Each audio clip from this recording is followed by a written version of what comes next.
The Radio Memories Network is brought to you in part by Liberated Syndication, podcast publishing made easy, libsyn.com. That's libsyn.com.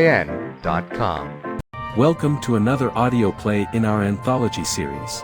We hope you are enjoying these great plays and actors. Help us spread the word by telling your friends and family about our shows. Are you ready for another episode? All that is needed is a comfortable chair or couch with your eyes closed. Now, you are ready for this week's Theater of the Mind episode. The House of Squibb presents Academy Award.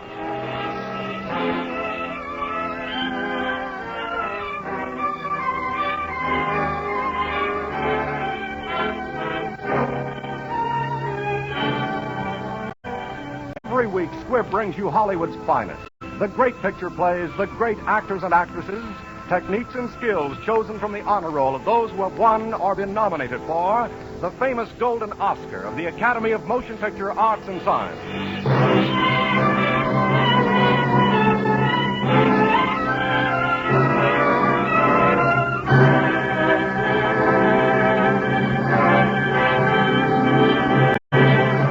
And now, E.R. Squibb & Sons, manufacturing chemist to the medical profession since 1858, bring you the dramatic picture, The Keys of the Kingdom, which was nominated in 5 different classifications for the 1945 Academy Award. Our star tonight is the distinguished actor Gregory Peck. Mr. Peck will play the famous role he created on the screen for The Keys of the Kingdom, and in which he was nominated as Best Actor of the Year for the 1945 Academy Award.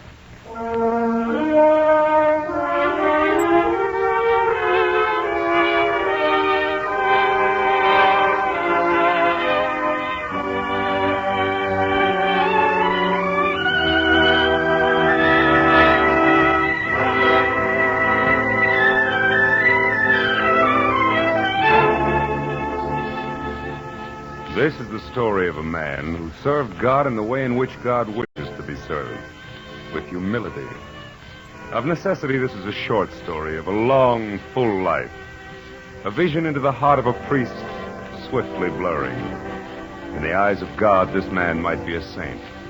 In the eye of the church, memory of his works might not survive his modest epitaph, but in the hearts of some men, there was the certainty that he had received the keys to the kingdom of heaven.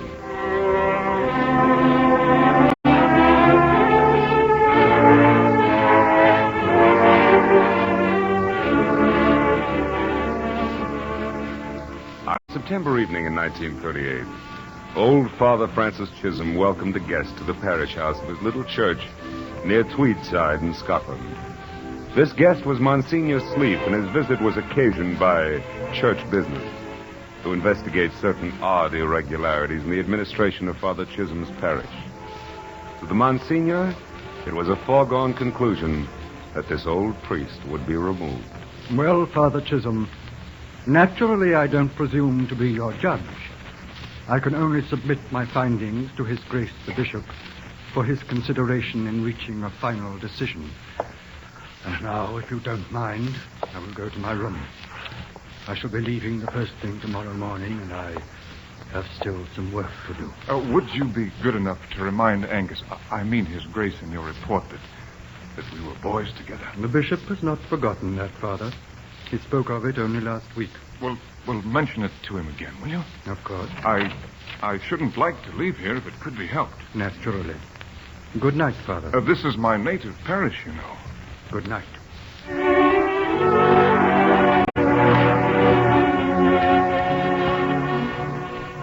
Monsignor Sleep finished his report early that night, but found himself sleepless. Near his bed was a shelf of books and magazines. To relax, he sought to read, and idly his hand found a worn leather notebook, a journal of the years of Father Chisholm. Sleep forgotten, he read on through the night.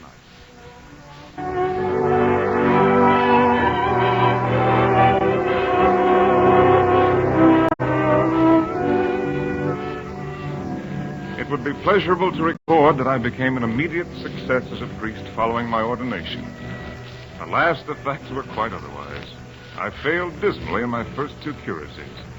There seemed to be little promise of success in my next, or ever for that matter. when one day there came a summons from the new bishop and my guardian angel of old, Hamish McNabb. Francis, to me you've never been a failure. And I think you never will be. Oh, thank you, sir. But don't ask me why. I'm sure I couldn't say. But I haven't been able to take my eyes off you. And I can't help thinking that you're in the church. Not by chance, but for a reason. I don't want you ever to change. You understand, of course, that I say these nice things to you because I want you to do something for me. Well, you've made it impossible for me to say anything but yes, your lordship. Francis, the Society for the Propagation of the Faith has asked me to supply a volunteer missionary for China. China? Will you go? Why, I'll be happy to go, your lordship. I knew you would. And you'll be a credit to both of us. Come to see me again before you leave. We'll pray for you. Oh, wait. It's still raining. Here, take my precious umbrella. Take this with you, lad. It's a good thing to have. You never know when it's going to rain.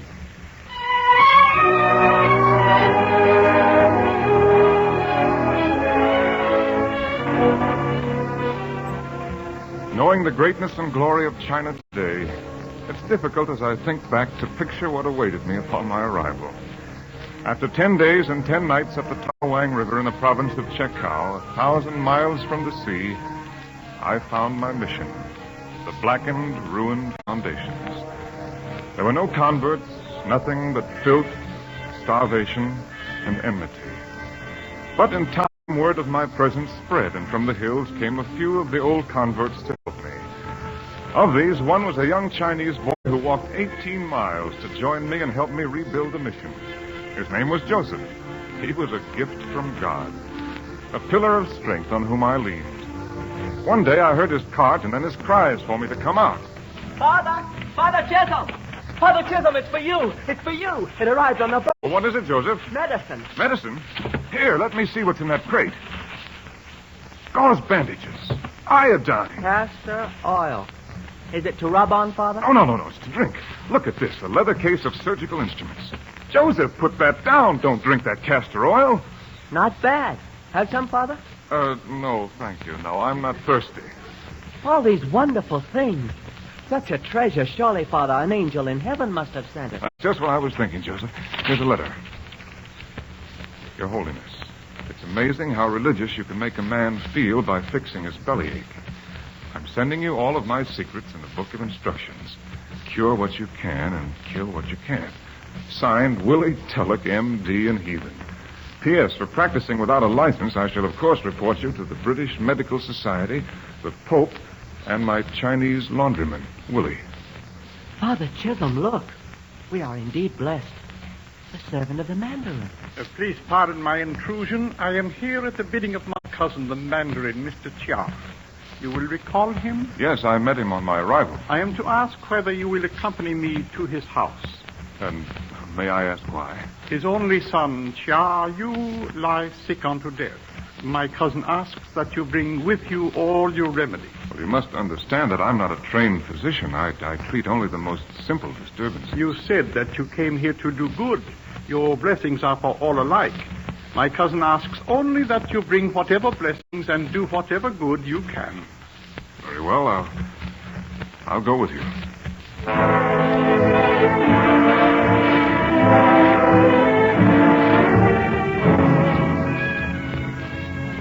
There lies the boy. The lower humors have gained ascendancy and have flowed entirely into one arm, distending it and leaving it blue. You will examine the boy? Yes, I'll need 2 basins, one of them with boiling water, and a cloth. You intend to use the knife? Yes, I must lance the wound. It is most unexpected that Chen Fu would cut with a knife into the flesh of the boy. But there's nothing else to do. His arm is filled with corruption. Unless it's removed, it might spread throughout his whole body. Let us hope that corruption can be removed by cutting and squeezing. Let us hope that everything will be well.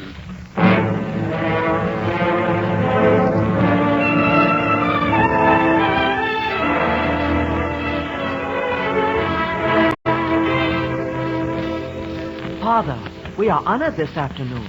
Look, it is Mr. Chia, the Mandarin. Well, bid him welcome. Shen Fu, I have come. Mr. Chia, please, sit down. Thank you. To speak of first things first, my only son, whose life you saved, is well. He is able to run with his friends. I'm very happy to hear that. I am sorry I have not come to you before, but now I am here. Oh, why are you here, Mr. Chia? Naturally, to become a Christian. Have you come to believe in Christianity? In time, I will no doubt accustom myself to it. You have done the greatest good for me. I must do now the greatest good for you. If I become a Christian, all the province will follow my example. I'm sorry. I'm sure you mean well, but you would not be doing good for me, Mr. Chia.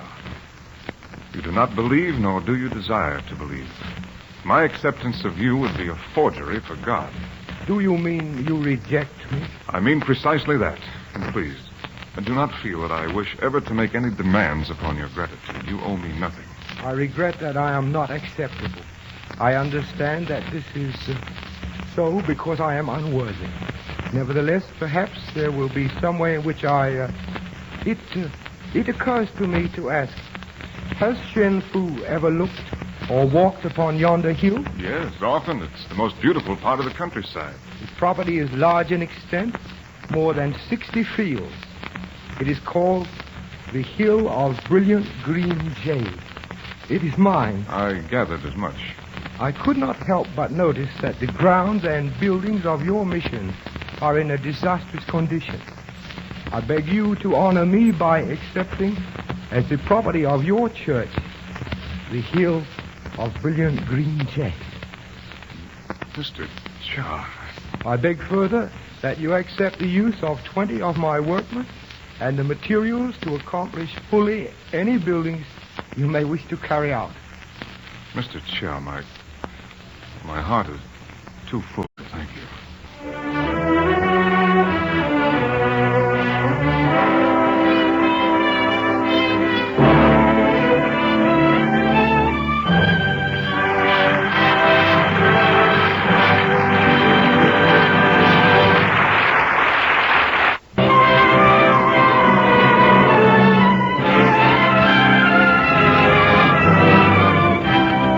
And now the House of Squibb presents Part 2 of Academy Award, starring Gregory Peck in The Keys of the Kingdom.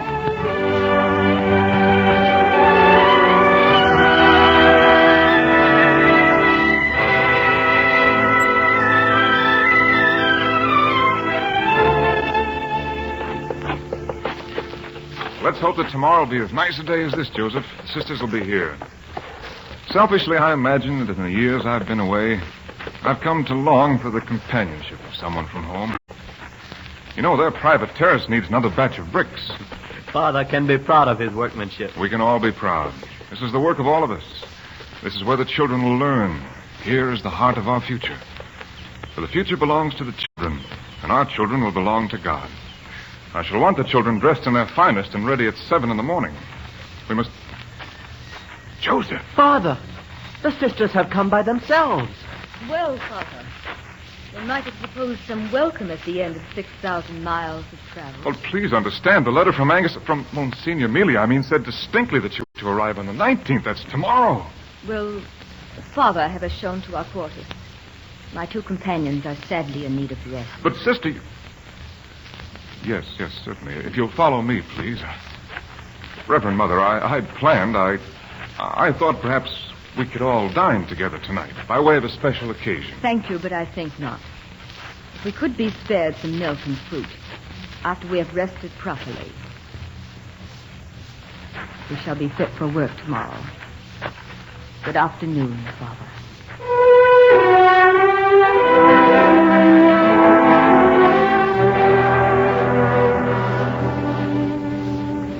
The years had brought us a fine mission and the blessings of success.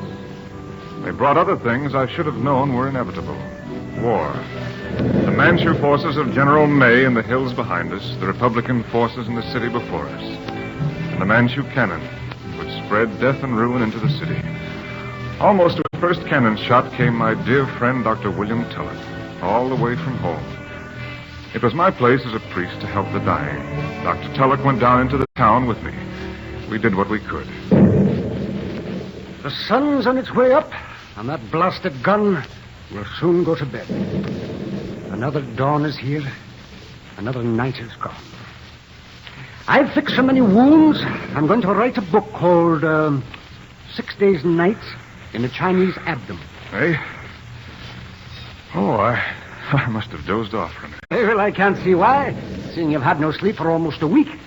Why don't you leave today's wounded to the army and me? Go on up the hill and get yourself a bath and 400 winks. That would be a pretty sight. The man of God taking his ease, safe from harm. Oh, this is no time to worry about a pill. Father Joseph! Joseph, what are you doing here? The mission. Last night they fired on the mission. Our beautiful church, Father. No one was inside, but it is destroyed, eaten by fire. Some of the men were injured when we tried to save the altarpieces. You men, tell the Major I'll be back. Come on, Francis. We'll run for it. Keep down, Willie. Crawl, man. In the ditch. All right. I'll crawl, Fancy. Willie.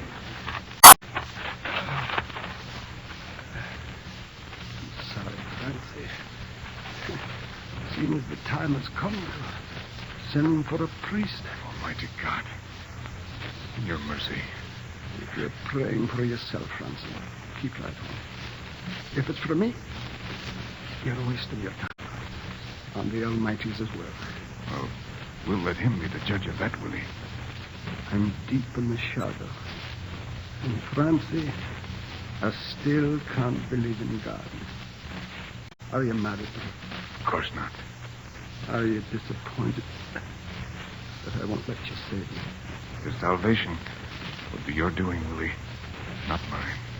And then, when you get to your kingdom, don't look for my name on the register. It would be fun to meet, just by chance. I've never loved you so much as I do now, Francie. For not trying to bully me into heaven. You see, I've such an awful headache. Give me your hand. Out of the depths, I have cried to thee, O Lord. Lord, hear my voice. Let thine ears be attentive to the voice of supplication.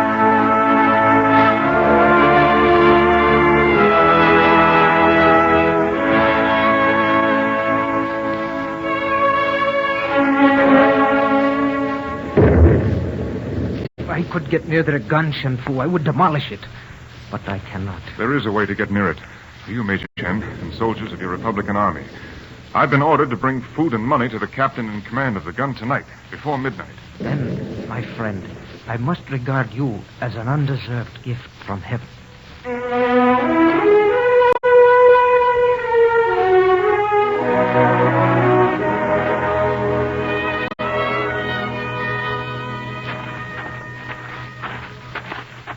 You understand exactly what is going to occur? Yes. In this is cordite. We must get it near the gun. You must be well away before I fire into it, for the concussion will be extreme. I understand.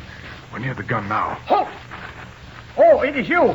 Yes, I've brought a load of tin goods, which I hope will impress you. And I brought money also. Put that sack over there. Give me the money. It's in my purse. I want some assurance that the mission will be unmolested. The mission will not only be unmolested, but tomorrow we will occupy it and place it under protection. Particularly the women. But you gave me your promise. Stop chattering, foreign devil, and give me the money. Shen Fu, run! Save yourself! The sack! Keep him away from the sack near the gun! No, you don't! Major Chen, run out, fire it! Burning torch on it! Run!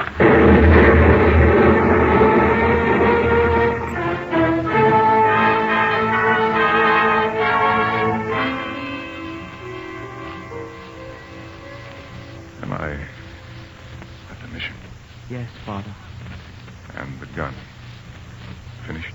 Yes, Father. It is finished. We are all well and safe.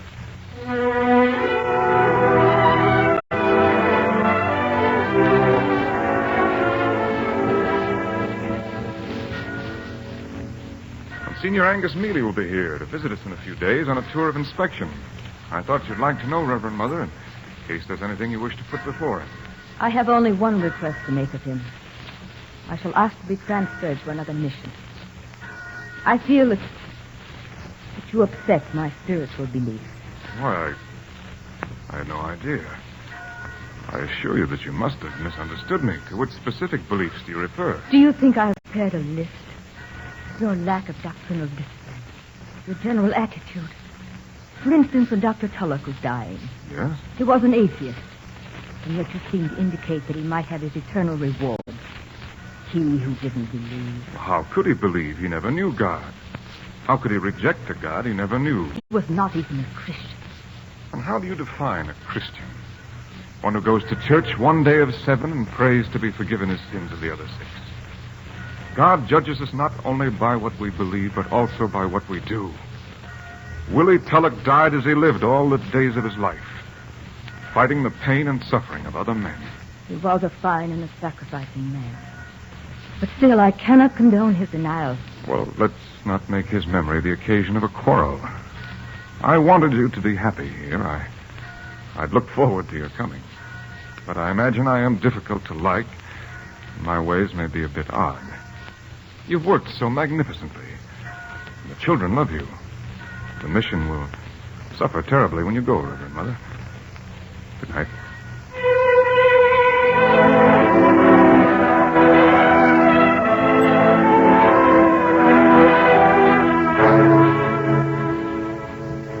Senior Mealy came finally.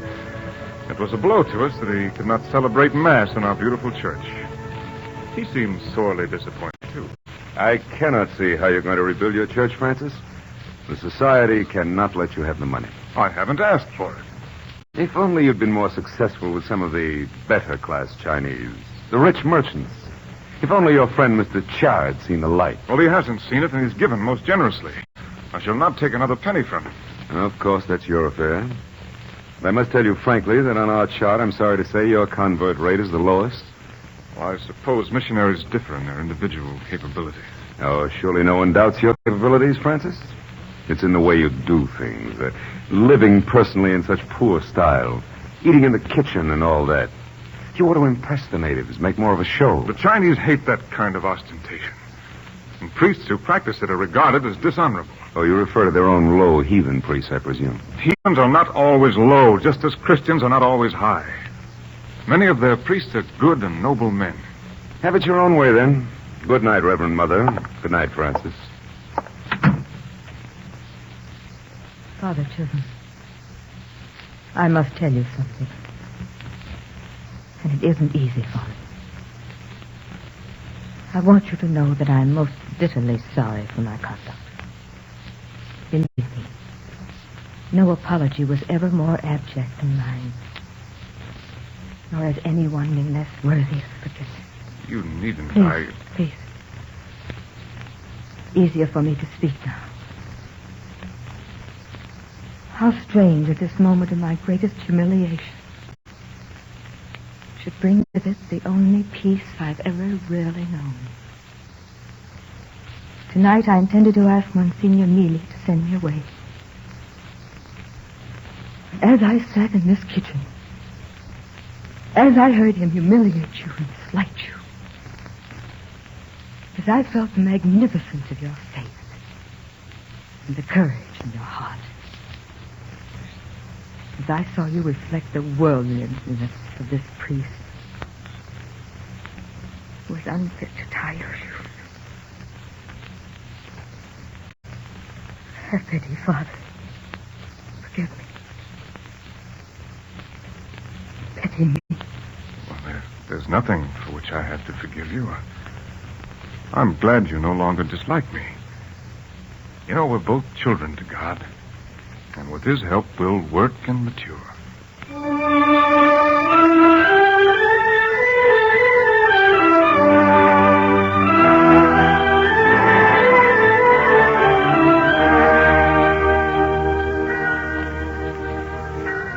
How many years?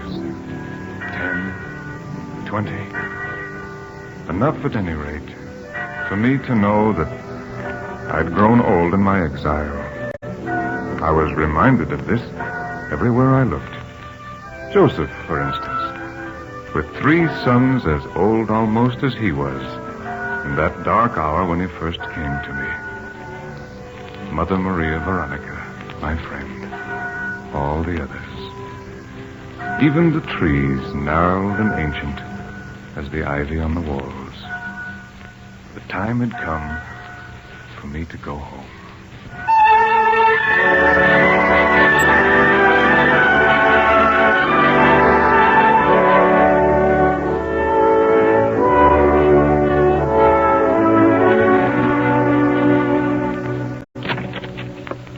Good morning, Father. Good morning, Monsignor. I hope you slept well. As a matter of fact, I didn't sleep at all. Your journal was on the bookshelf by my bed, and I must confess that I spent the night in reading it. I hope you don't mind. Oh, not at all. Then it I would have imagined that memories of a life as ineffectual as mine would guarantee sleep. Ineffectual? It is an honor to know you, Father. Goodbye, Monsignor. You won't forget to mention to Angus, I mean to his grace. There is nothing I will say to the bishop that will in any way alter your position here or your hopes for the future. Why, thank you. Thank you, Father Chisholm.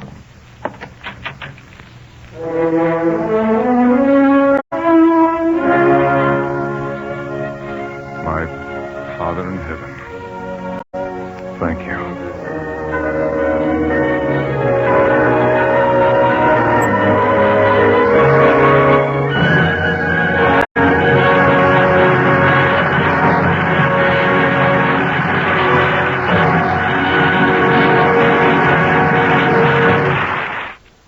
Next Wednesday, another great picture. The House of Squibb will present Academy Award starring Jimmy Stewart in One Sunday Afternoon. Gregory Peck is soon to be seen in David O. Selznick's Technicolor production, Duel in the Sun. This is Hugh Brundage bidding you good night until next Wednesday at the same time when you're invited to listen again to Academy Award, presented by the House of Squibb, a name you can trust. This is CBS, the Columbia Broadcasting System.